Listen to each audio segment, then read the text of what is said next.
टोंटो ने चिड़िया गरीब परिवार की थी। उसका पति एक दिन उसको धक्के मारकर घर से निकाल देता है और वह अपनी बेटी के साथ एक घर में रहने लग जाती है।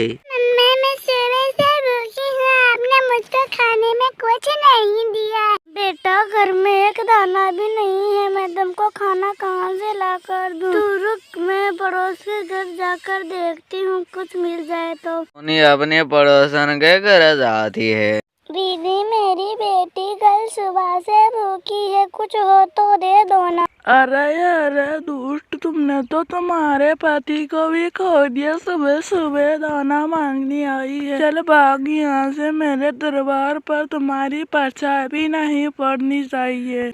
बहन आप ऐसा बर्ताव क्यों कर रहे हैं? किसी भूखे को खाना खिलाना तो प्रताप होता है ना। अरे मुझको ऐसे प्रताप नहीं चाहिए, मुझे भी बहुत काम है। चल भाग यहाँ से, मेरे दरबार से।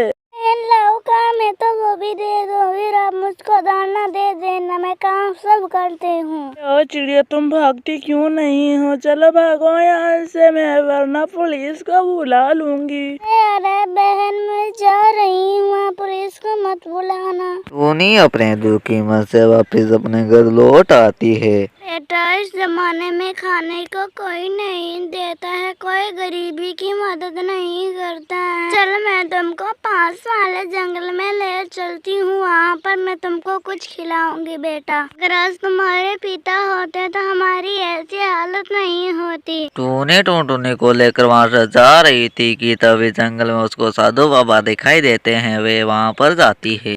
महात्मा जी मेरी मदद कीजिए, मेरे घर में कुछ खाने पीने का नहीं है और मेरा घर भी टूटा फूटा है। महात्मा जी कृपया कर कर मेरी मदद कीजिए ना।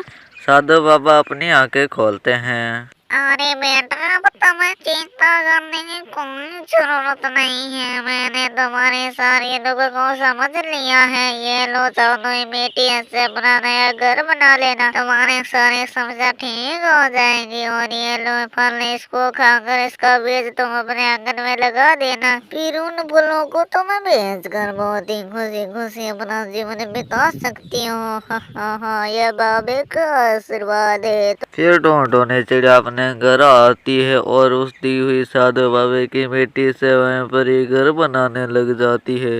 फिर कुछ समय बाद वे जादुई मिट्टी से बना घर बहुत ही सुंदर लगने लग जाता है। ये घर कितना सुंदर है बेटा, हम इसी घर में रहेंगे अब। फिर वे दोनों माँ बेटी वे फल खाती है और उसका बीज वहीं आंगन में लगा देती है। सुबह उठकर टोनटोनी चिड़िया देखती है तो वे हैरान हो जाती है।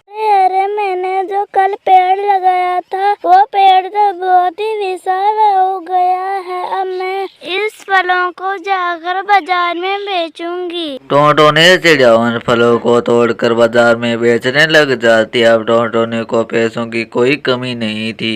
हमको साधु बाबा नहीं मिलते तो आज ये मिट्टी का घर ना होता और हमारे पास पैसे भी नहीं होते। बेटा तू सही कह रही है, चल छोड़, तू आकर खाना खा ले। माँ अभी आई। इस तरह से टोनटोनी चिड़िया अपना जीवन खुशी खुशी बिताने लग जाती है। तो दोस्तों ये थी आज की कहानी। आपको कैसे लगी कमेंट कर जरूर बताएं। मेरे चैनल पर नया तो सब्सक्राइब करना ना भूलें।